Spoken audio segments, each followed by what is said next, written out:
Class में, तो हम लोग उस दिन जो है फाइलेरिया जो है हम बहुत कॉमन डिजीज ले रहे हैं, समझे ना। जी ऐसा डिजीज जो मतलब कि अब जब पैथो तो जो है पैरामेडिकल का सब्जेक्ट है, इसमें मेन ये है कि डायग्नोसिस और पैथोजेनेसिस समझना है, ट्रीटमेंट के लिए तो आगे आपको मुआवजा में या उसमें जाएगा। लेकिन इस तरह का डिजीज जो कॉमन डायग्नोसिस होने के लिए डेली मरीज कम से कम 1-2 मिल जाता है, आमतौर से आता रहता है ओपीडी में, तो उस वक्त जो है या फिर कहीं भी रहेगा तो ये मरीज जो है बराबर, तो ये जानना बहुत जरूरी हो जाता है। अब जैसे फाइलेरिया है, ये सब कॉमन है, इसीलिए हम शुरू में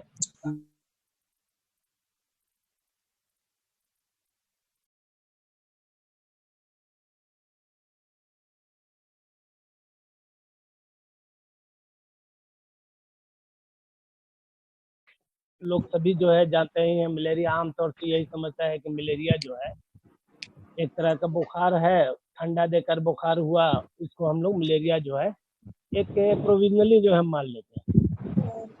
तो मलेरिया के बारे में थोड़ा सा कि आखिर है क्या, तो इसको हम लोग डिफाइन कैसे कर सकते हैं, क्योंकि फीवर जो है ऐसी चीज होती है कि डायग्नोस करना आसान है, और फीवर चैप्टर तो बहुत है, मलेरिया में भी फाइलेरिया में भी, सब में ठंडा, बहुत सा जो है फ्लू में भी जो है ठंडा देकर बुखार होता है, कंफ्यूज हो जाता है। लेकिन इसका फीवर का करेक्टर जो है समझना बहुत जरूरी होता है, मेन जो है फीवर ही इसका करेक्टर है।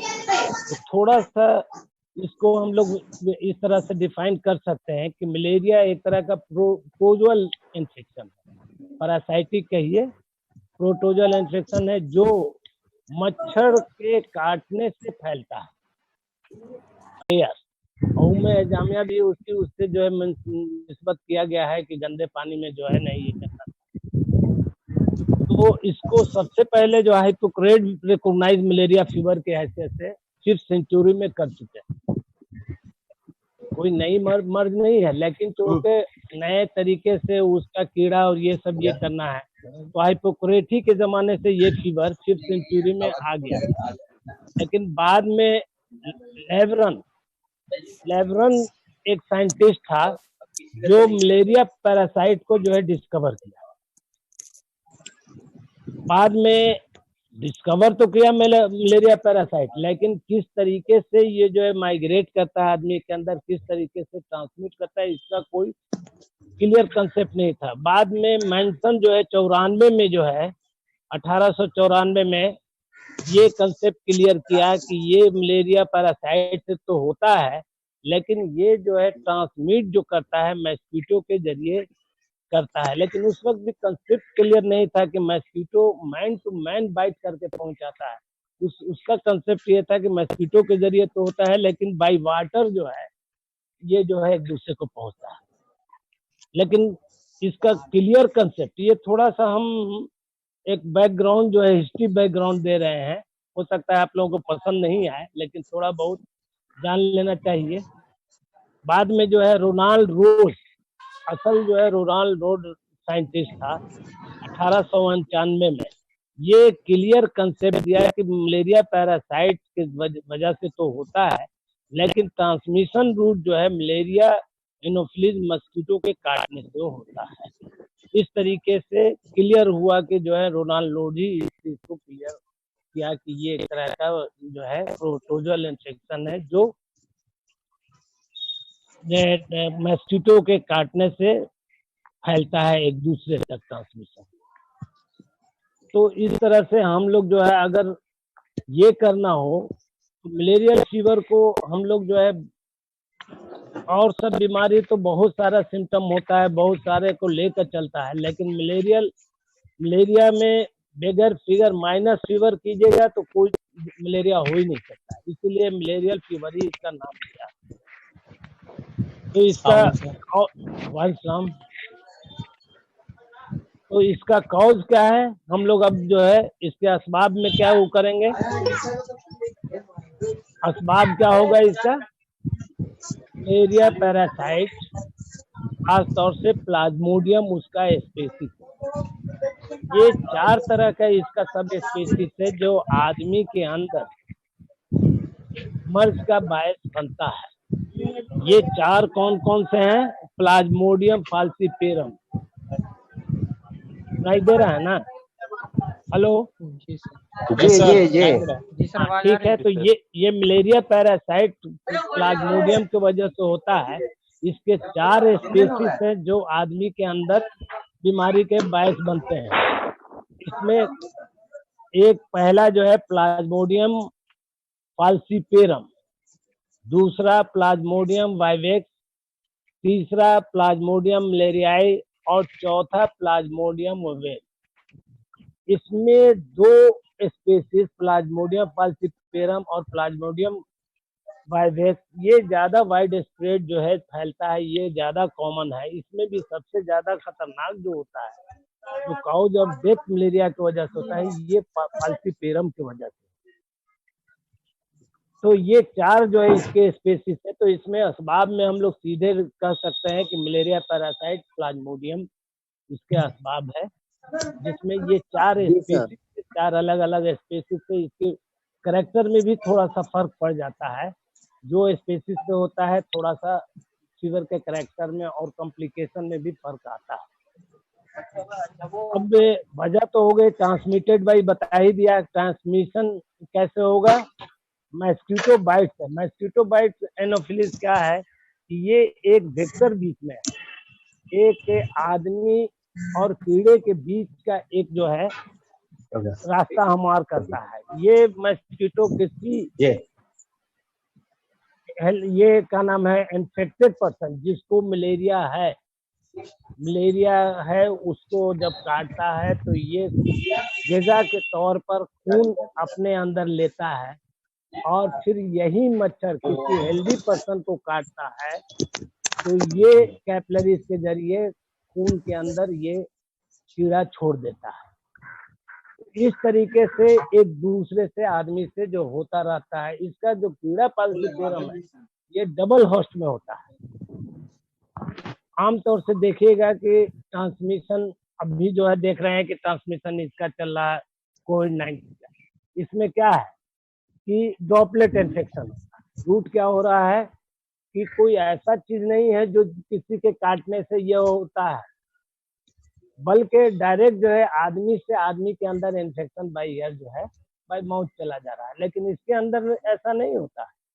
इसमें जब भी होगा तो मच्छर ही जब काटेगा और इन्फेक्टेड मच्छर जो होगा खास तौर से उसके अंदर भी उस स्टेज में जो इन्फेक्टेड स्टेज में कीड़े का जो अंडा होगा जब काटेगा तभी वो जो है आदमी के अंदर होगा।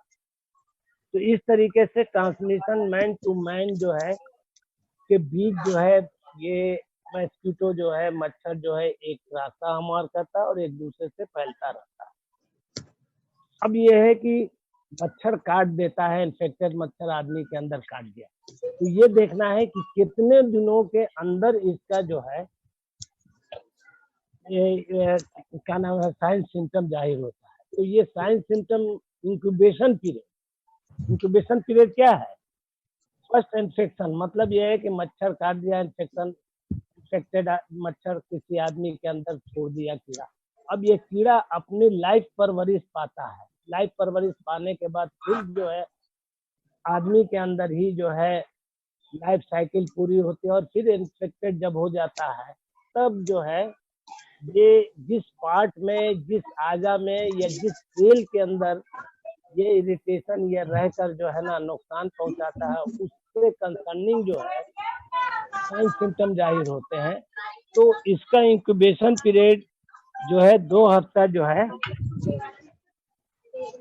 इंक्यूबेशन। हेलो जी सर। हाँ, तो इंक्यूबेशन पीरियड 2 हफ्ता इसका है। 2 हफ्ता सर। 1 मिनट सर, बहुत हल्ला हो रहा है। इलियास भाई अपना माइक म्यूट कीजिए। अच्छा मूड है सर, म्यूट में है आपका। हमारी आवाज क्लियर मिल रही है? सर जी मिल रही आपकी आ है। रही है। वो इलियास भाई है, उनकी आवाज से उधर से कोई आदमी बोलते रहते। ठीक है, आप लोग कर लीजिए उसको। आपको बार बताया जाता है कि म्यूट कर लीजिए हर क्लास में। ठीक है सर, हो गया। अभी भी म्यूट नहीं किए हैं वो। इलियास म्यूट करो यार।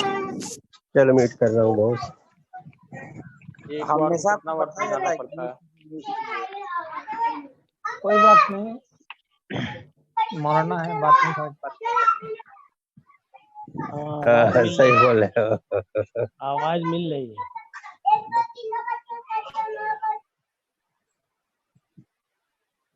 अब म्यूट हो गया लगता है। जी सर, म्यूट हो गया। हाँ, हमारी आवाज क्लियर जा रही है ना, समझ में आ रहा है? जी सर, जी सर। तो इंक्यूबेशन पीरियड इसका जो है 2 हफ्ता या इससे कुछ लॉन्गर हो सकता है, लेकिन मिनिमम 8 दिन। मतलब क्या हुआ कि अगर कोई इन्फेक्टेड मच्छर किसी आदमी को काट देता है तो ऐसा नहीं है कि मच्छर में कीड़ा अंदर बदन के अंदर गया और दूसरे दिन मलेरिया या फीवर हो गया। कम से कम 8 दिन के बाद ही साइन सिम्टम सामने आएगा, या 8 दिन से ज्यादा 2 हफ्ता भी हो सकता है, लेकिन 8 दिन से पहले नहीं जो होगा। इसीलिए देखते होंगे कि बहुत सा मरीज जो है बाहर से आता है, यहाँ आने के बाद जो है क्या हुआ भाई, फीवर हो गया और उसको मलेरिया हो गया। कल आया और आज पटना में जो है मलेरिया हो गया। तो ऐसा नहीं है कि ये पटना में आने से इसको इन्फेक्शन हुआ, बल्कि जिस जगह से आया है, जहाँ से माइग्रेटेड है, उस जगह ही पर उसको इन्फेक्शन था। 8 दिन 10 दिन के बाद ये जो है यहाँ पहुंचा है, तो ये इन्फेक्शन सामने आ गया है। तो इस तरीके से इंक्यूबेशन पीरियड 2 हफ्ता या लॉन्गर हो सकता है, लेकिन मिनिमम 8 दिन से पहले जो है मच्छर काटने के बाद या इन्फेक्शन होने के बाद कोई साइन सिम्टम जाहिर नहीं। क्लियर? अब दूसरा चीज है कि ट्रांसमिशन में एक चीज और बताया था कि ट्रांसमिशन में जो मस्कीटो के जरिए कभी कभी जो है ब्लड ट्रांसफ्यूजन से भी होता है। ये ओकेजनल जो है, ऐसा कुछ है नहीं, मतलब मेन ट्रांसमिशन को मस्कीटो ही है, लेकिन ये भी हम लोग एक जहन में रखते हैं कि अगर कोई इन्फेक्टेड ब्लड जो है लिया किसी मलेरिया पैरासाइट का और उससे जो है दूसरे को चढ़ा दिया, तो उसको भी मलेरिया हो सकता है। ऐसा बहुत ज्यादा क्लियर बहुत सारी किताबों में नहीं दिया है, लेकिन कुछ किताब में ये भी जो है एक दिया है कि ब्लड ट्रांसफ्यूजन से भी ओकेजनल जो है ये हो सकता है। अब आइए इसके बाद हम लोग क्लिनिकल फीचर में। क्लिनिकल फीचर में आमतौर से क्या है, देखिए एक चीज ये होता है कि ये जो लाइफ साइकिल होती है इसकी, इस कीड़े की 2 जगह पर होती है। एक होती है मच्छर के अंदर उसकी लाइफ साइकिल, और दूसरी जो है आदमी के अंदर। तो ये शॉर्ट में एक जो है लाइफ साइकिल की, ये आदमी के अंदर ये oocyte या स्पोरोजोइट इसके अंदर जब स्पोरोजोइट के शक्ल में ये आदमी के अंदर इंजेक्ट करता है। इसका गाना बज रहा है भाई, गाना बज रहा है। एक शॉर्ट में ये समझ लिए कि ये कीड़ा चूंकि डबल होस्ट है, आदमी के अंदर भी रहता है और मच्छर के अंदर भी, ये दोनों जगह अलग अलग परवरिश होती है और अलग अलग स्टेजेज होते हैं। जो बताया कि इन्फेक्टेड स्टेज में आने के बाद जब काटेगा तभी जो है आदमी के अंदर होता है। तो किस स्टेज में ये स्पोरोजोइट सलाइवर के अंदर आके रहता है और उस वक्त किसी आदमी को काटता है, तो ये जो है कैपिलरी के जरिए उसके अंदर छोड़ देता है, और उसके अंदर आदमी के अंदर स्पोरोजोइट जब चला जाता है तो उसके अंदर फिर उससे आगे उसकी लाइफ बढ़ती है। साइजोगोनी लीवर में पहुंच जाता है, लीवर में एक स्टेज होता है, और उसके बाद साइजोगोनी इन रेड सेल। ये क्लियर है कि जो है ना, इस कीड़े का मस्कन जो होता है बदन के अंदर, खून के अंदर तो चला गया, खून जो है पूरा जो है ये कर रहा है, सर्कुलेट कर रहा है। हर कीड़े का अपना जो है हर कीड़े का अपना जो है बदन के अंदर जाने के बाद एक जगह बना लेता है, उसके एटमॉस्फेयर उसके कल्चर के हिसाब से। जैसा कि पहले बताया था कि फाइलेरिया कीड़ा जिस ग्लैंड में जाके ठहरता है वहीं उसका मस्कन होता है। इसी तरीके से एक इम्पोर्टेंट चीज समझ लीजिए कि ये जो कीड़ा है बदन के अंदर घूम फिर कर लीवर से जो है ना रेड सेल में जाके ठहरता है और रेड ही सेल में रहता है। इसीलिए ब्लड फिल्म भी जो हम लोग देखते हैं तो रेड सेल के अंदर ये कीड़ा मिलता है और यही वजह है कि ये मलेरिया में आरबीसी के अंदर रहने की वजह से ये जो है सेल को तोड़ता रहता है, तो एनीमिया भी डेवलप कर जाता है। एक समझ रहे हैं ना, क्लियर? ये कीड़ा बदन के अंदर जाने के बाद आरबीसी में होस्ट करता है, और आरबीसी में होस्ट करने के बाद वजह से आरबीसी को डिस्ट्रॉय करता है। डिस्ट्रॉय करने के वजह से जो है ना हेमोग्लोबिन कम हो जाता है और एनीमिया डेवलप कर जाता है। इसलिए इसके अंदर एनीमिया डेवलप करना जरूरी हो जाता है। सर क्या बोले, हेमोग्लोबिन कम हो जाता है उसके बाद? जैसे बताया कि मैं एक चीज दिमाग में बना लीजिए कि कोई भी बदन के अंदर जब कीड़ा जाता है तो ये ब्लड सर्कुलेशन या लंग्स के जरिए जिस तरीके से जो है ना मूव होता है, ये जाने के बाद जो है ना एक अपनी जगह बना लेता है अपने एटमॉस्फेयर के हिसाब से, कोई लिम्फ ग्लैंड में, कोई लंग्स में, कोई इंटेस्टाइन में। तो ये जो कीड़ा है मलेरिया पैरासाइट, ये जाकर आरबीसी के अंदर ठहरता है।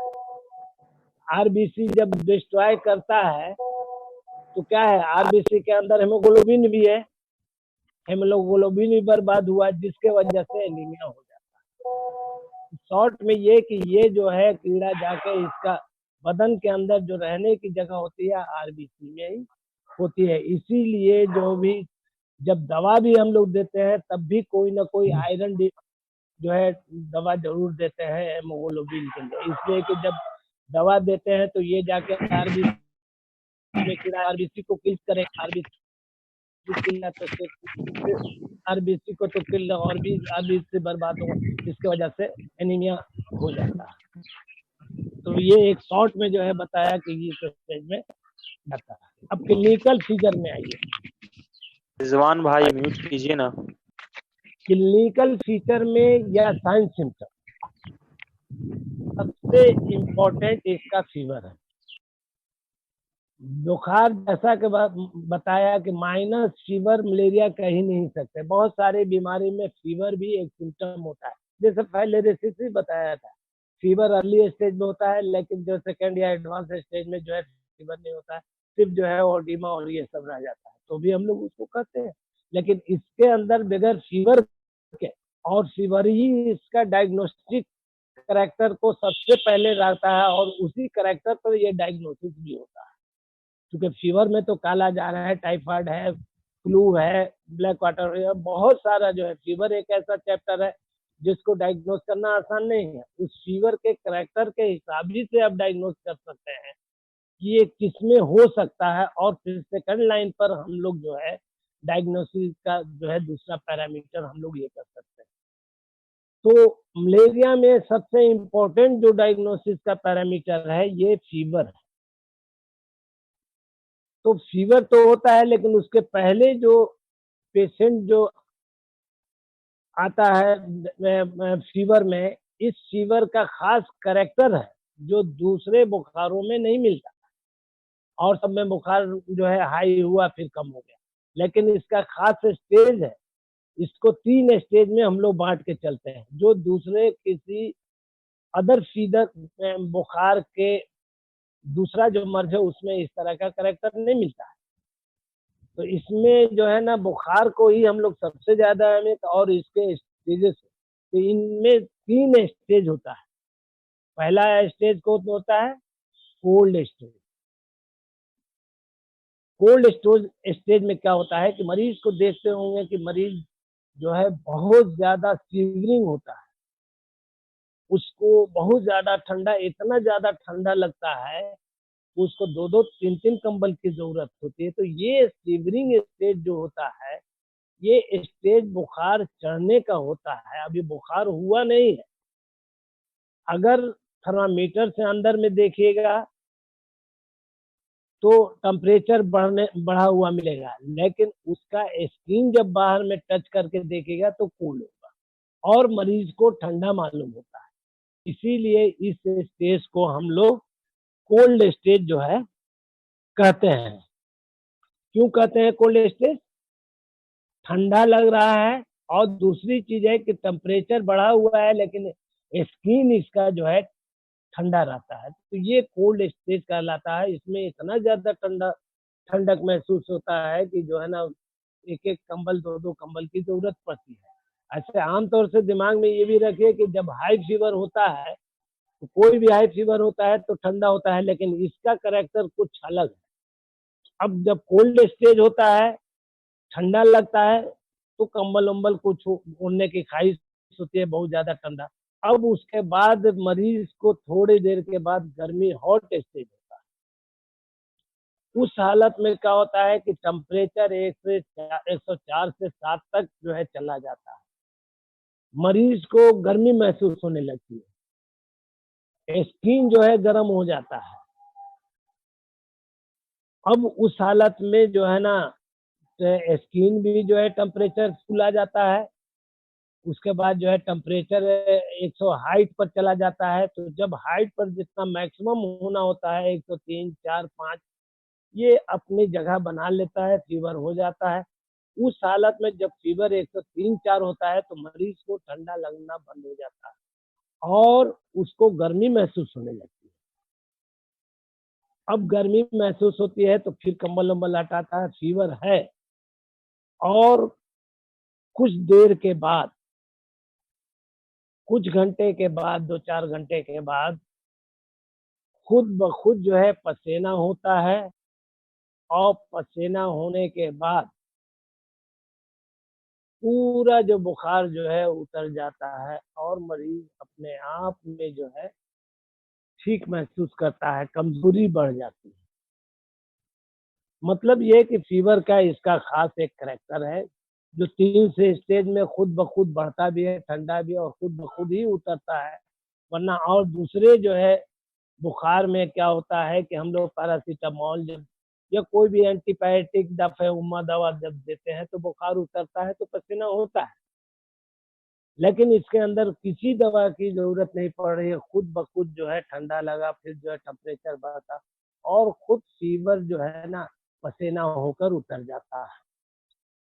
इसमें अलग अलग टाइम लगता है। कोल्ड स्टेज में 20 से 60 सेकंड तक लगता है। मतलब मरीज को जब ठंडा लगना शुरू होता है तो 20 से लेकर 60 मिनट तक लग सकता है ठंडा।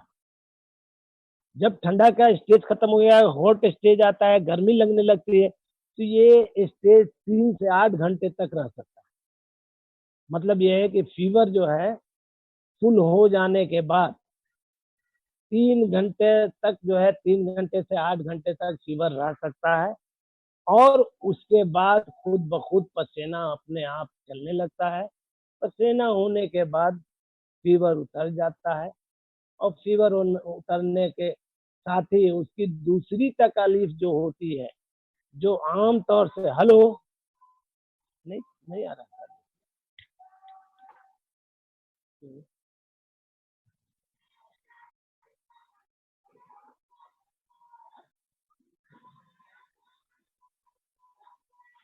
Hello sir.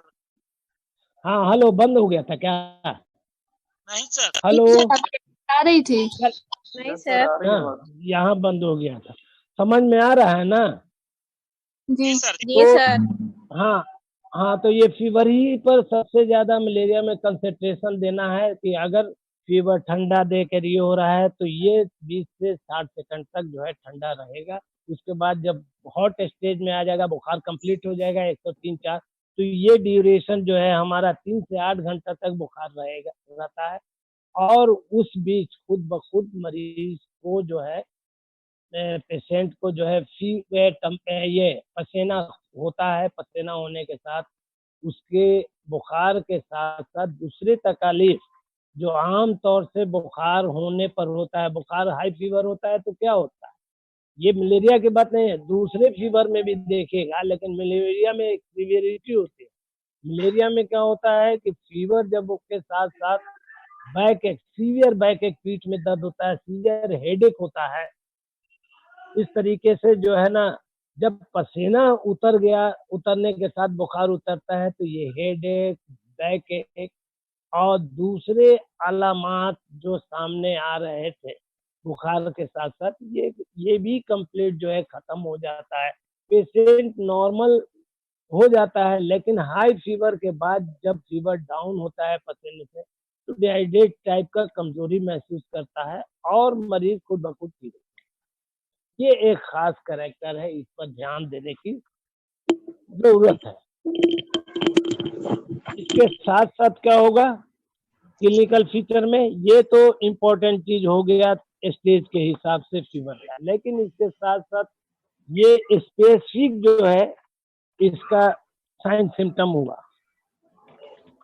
पहले भी हम बता चुके हैं कि दो तरह का साइन सिम्टम होता है, एक फॉर्म जो है जो मर्ज के ताल्लुक से डायरेक्ट रिलेटेड होता है, ये स्पेसिफिक होता है, और दूसरा कुछ जो है सिम्टम होता है जो सेकेंडरी होता है, उसको उसके वजह से कॉम्प्लिकेशन के वजह से होता है। तो ये स्पेसिफिक जो सिम्टम है इसका यही है फीवर के अंदर ये 3 स्टेज, अगर 3 स्टेज आप ध्यान दीजिएगा तो खुद ब खुद आपको टेस्ट कराने की जरूरत भी नहीं है। मलेरिया एक प्रोविजनली डायग्नोस कर सकते हैं। अब ये है कि हम लोग टेस्ट इसलिए करा लेते हैं तो उसमें एक कंफर्मेशन के लिए। दूसरी ये चीज ये होती है कि क्या नाम है कौन सा स्पेसिस आ रहा है, उस हिसाब से भी कॉम्प्लिकेशन होने का डर रहता है।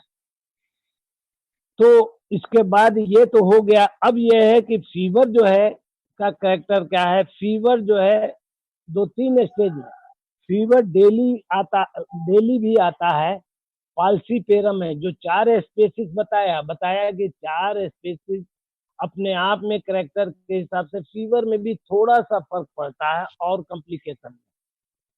तो ये प्लाज्मोडियम जो है पाल्सीपेरम इन्फेक्शन में डेली फीवर रिटर्न हो सकता है, लेकिन आम तौर से जो है ना अल्टरनेट डे होता है, एक दिन बीच करके फिर दूसरे दिन होता है। ये प्लाज्मोडियम वाइवेक्स और ओवेल में होता है। और जो लास्ट जो है मलेरिया जो होता है ये तीसरे दिन होता है। तो पहले उसमें जो है पाल्सीपेरम में डेली हो सकता है, इस तरह से दूसरा जो है प्लाज्मोडियम वाइवेक्स और ओवेल में अल्टरनेट हो सकता है, और थर्ड देते मलेरियाई में तीसरे दिन होता है। लेकिन आमतौर से हम लोग इसको एक मान के चलते हैं कि अब हमको ये तो पता रहता नहीं है कि क्या नाम है कौन सा स्पेसिस है।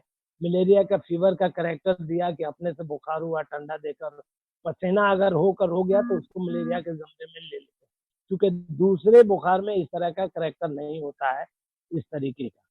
और फिर लेकिन आमतौर से अल्टरनेट डे जो है इस फीवर का होने लगता है।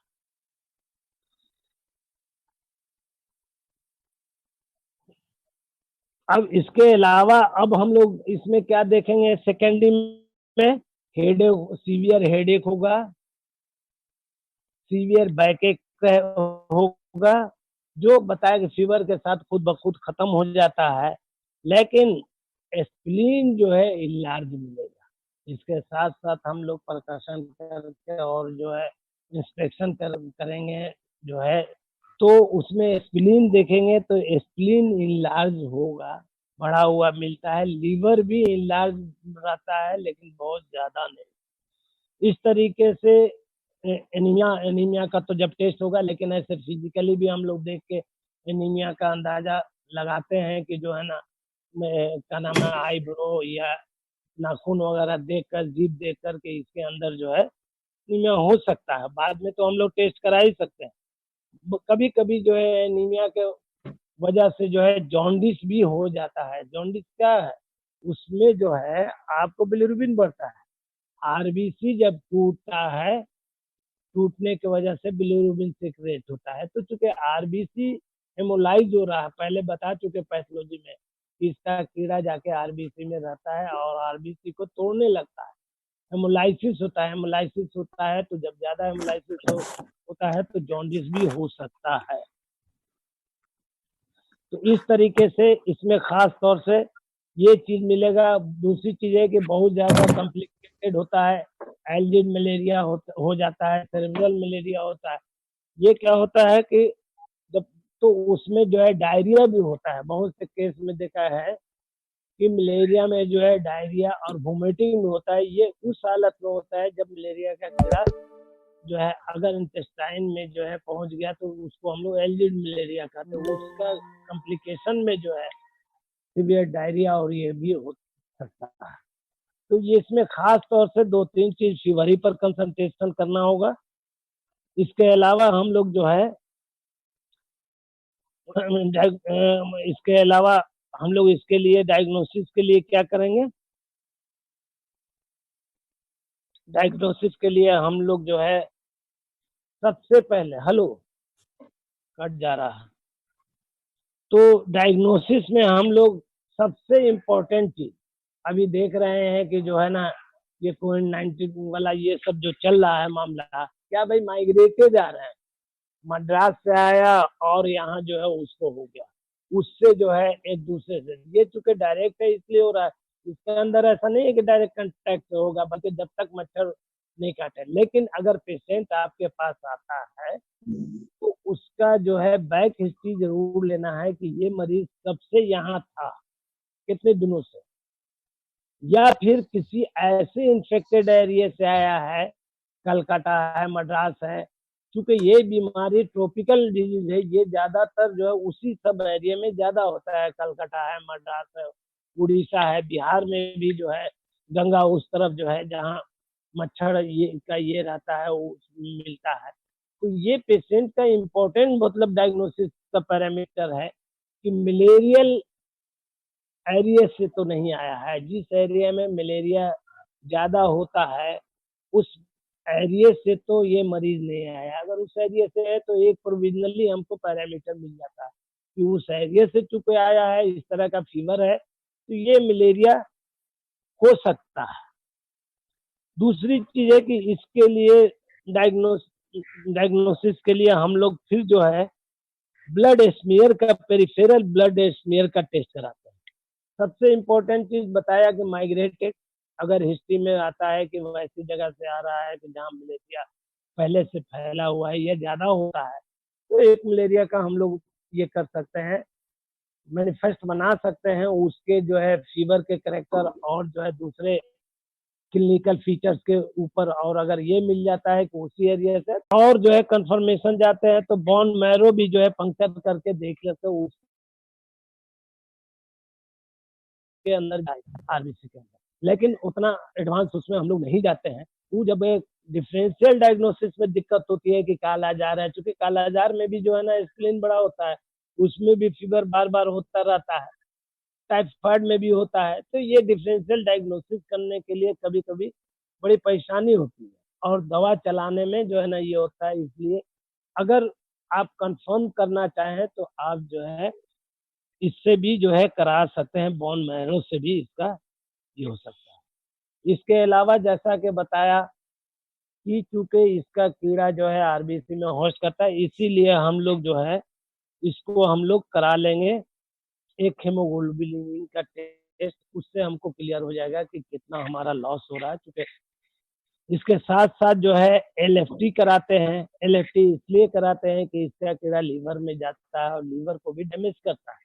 तो जब लीवर डैमेज हुआ तो एलएफटी से पता चल जाएगा कि लीवर कितना ही है, इसीलिए एलएफटी भी करा ले। इसी तरीके से ब्लड यूरिया और सीरम क्रेटिनिन भी करते हैं। अगर रेनल जो है रेनल डैमेज हो रहा है, सस्पेक्ट हो रहा है। रेनल डैमेज क्या है कि कॉम्प्लिकेशन में ब्लैक वाटर फीवर होता है। ब्लैक वाटर के फीवर की वजह से जो है रेनल प्रॉब्लम होने लगता है और रेनल प्रॉब्लम की वजह से जो है ना फिर ये होने लगता है। तो इसीलिए हम लोग क्रिएटिनिन और ये भी करा, साथ साथ ब्लड काउंट भी हम लोग करा लेते हैं।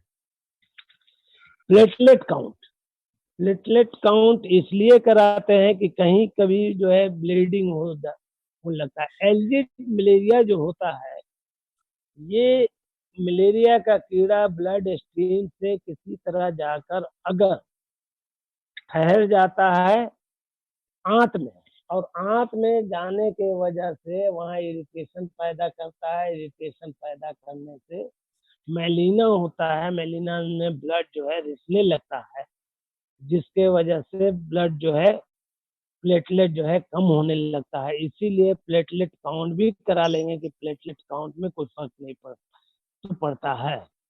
ब्लीडिंग के वजह से कि ब्लीडिंग ज़्यादा हो रहा है तो प्लेटलेट काउंट तो कम नहीं हो रहा है। तो ये सारा जो है टेस्ट कराएंगे। तो इसमें मेन चीज़ क्या है डायग्नोसिस में?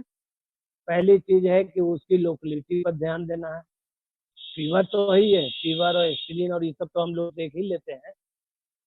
ये सब देखने के बाद जो है जो बताया पैरामीटर के एस्पिरिन बढ़ा रहेगा, लीवर बढ़ा रहेगा, एस्पिरिन कुछ ज़्यादा, लीवर कुछ कम होता है लेकिन बड़ा होता है। ये सब के अलावा जो है हम लोगों को दूसरे पैरामीटर पर टेस्ट करा लेते हैं कि अगले उसके लिए डिफरेंशियल डायग्नोसिस या कॉम्प्लिकेशन के लिए जो है क्या कराते हैं कि एक तो हम लोग स्पेसिफिक करा लेते हैं ब्लड टेस्ट का पैरासाइट के लिए, दूसरा जो है हेमोग्लोबिन के लिए, तीसरा जो है एलएफटी कराते हैं लीवर फंक्शन टेस्ट कि अगर रेनल लीवर में कोई प्रॉब्लम सेल बर्बाद हो रहा है। इसके साथ ही साथ जो है रेनल डैमेज से बचाने के लिए सीरम क्रिएटिनिन कराते हैं।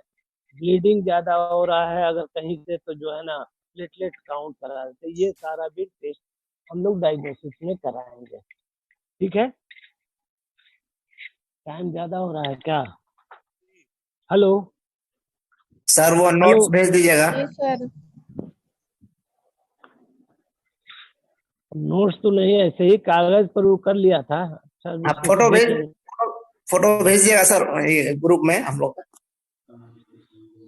अब आइए, ये तो हो गया डायग्नोसिस। अब कॉम्प्लिकेशन इसका जो है कुछ ज्यादा है कॉम्प्लिकेशन। जैसा कि पहले भी हम चैप्टर जो शुरू में हम एक क्लास 2-3 क्लास किया था जिसमें मर्ज से कंसर्निंग जो है जो टर्मोलॉजी था उसको हम बताया था। तो ये सब होने के बाद कॉम्प्लिकेशन क्या होता है? अवारिजात, मतलब ये मलेरिया हुआ, मलेरिया की वजह से और दूसरे क्या क्या अवारिजात या प्रॉब्लम हो सकते हैं। तो कॉम्प्लिकेशन में पहला तो एक चीज ये है कि सेरेब्रल मलेरिया होता है और काउज ऑफ डेथ दिमाग में रखिएगा कि फाल्सिपेरम के ही वजह से ज्यादा होता है। सेरेब्रल मलेरिया ही जो है ना ज्यादा काउज ऑफ डेथ होता है मलेरिया। दूसरे में भी होता है लेकिन सेरेब्रल मलेरिया में ज्यादा होता है। तो इसमें क्या होता है कि मलेरिया का कीड़ा जो इसमें चला गया कैपिलरीज के जरिए ब्लड स्ट्रीम में जो है मिल जाता है और ये जाकर ब्रेन में जो है चला जाता है। तो वहाँ पास ये इंसेफ्लाइटिस कर देता है। इंसेफ्लाइटिस के वजह से ब्रेन इन्फ्लामेटरी कंडीशन होता है और उसके वजह से पेशेंट को ज़्यादा परेशानी हो जाती है। तो ये इंसेफ्लाइटिस जो है कॉज ऑफ इंसेफ्लाइटिस हो सकता है मलेरिया पैरासाइट, खासतौर से फाल्सिपेरम अगर ब्रेन के उसमें पहुंच गया तब। दूसरा जो है एनीमिया होता है। एनीमिया क्लियर बार बार बता दिया कि चूंकि आरबीसी हेमोलाइसिस करता है, आरबीसी टूटता रहता है, आरबीसी के अंदर ये कीड़ा रहता है, इसलिए एनीमिया होता है। एनीमिया सीवियर एनीमिया, इस पर बराबर जो है ध्यान देना है। दूसरा चीज है कि एल्जिड मलेरिया। एल्जिड मलेरिया के बारे में शॉर्ट बताया कि ये कीड़ा जब इंटेस्टाइन में पहुंच जाता है तो उसके वजह से क्या होता है? डायरिया, वोमिटिंग, गैस्ट्रोइंटेस्टाइनल मेलिना होता है। किसके वजह से? एल्जिड मलेरिया की वजह से। इसके वजह से मेलिना, और मेलिना ही को देखने के लिए कभी कभी होता है। उसके साथ साथ पाल्मोनरी ओडिमा होता है। और क्या कॉम्प्लिकेशन हो सकता है? हाइपोग्लाइसीमिया, हाइपोग्लाइसीमिया होता है। दूसरी चीज की मरीज जो है कभी कभी मर्ज इतना फीवर हाई होता है कि शॉक में चला जाता है। और शॉक का कंडीशन क्या होता है? खास जो है इसमें एक करैक्टर होता है कि पल्स फास्ट रहेगा, ब्लड प्रेशर लो हो जाता है और स्किन जो है बिल्कुल ठंडा मालूम होता है। टेम्परेचर के कंपेरेटिवली जो है स्किन ठंडा रहता है। तो ये शॉक भी जो है ये चला जाता है, ये इसका कॉम्प्लिकेशन होता है। दूसरी चीज है एक्यूट रेनल फेलियर भी हो जाता है इसके कॉम्प्लिकेशन में, अगर जो है रेनल उसमें प्रॉब्लम होता है। साथ ही साथ एक्यूट नेफ्राइटिस भी जो है होता है। तो ये सब कॉम्प्लिकेशन में है। Complication cerebral malaria, anaemia, black water fever, algid malaria, pulmonary oedema, hypoglycaemia, shock और acute renal failure. Acute nephritis, ये जो है कॉम्प्लिकेशन में सारा जो है आ सकता है। तो इस तरीके से हम लोग जो है इसको हम लोग कॉम्प्लिकेशन तक जा सकते हैं। डायग्नोसिस हो ही गया, तो इसमें और कुछ आगे? हेलो सर नेक्स्ट क्लास है सर 3 बजे से अभी। अच्छा, इसीलिए हम पूछ रहे हैं, 3 बज गया है।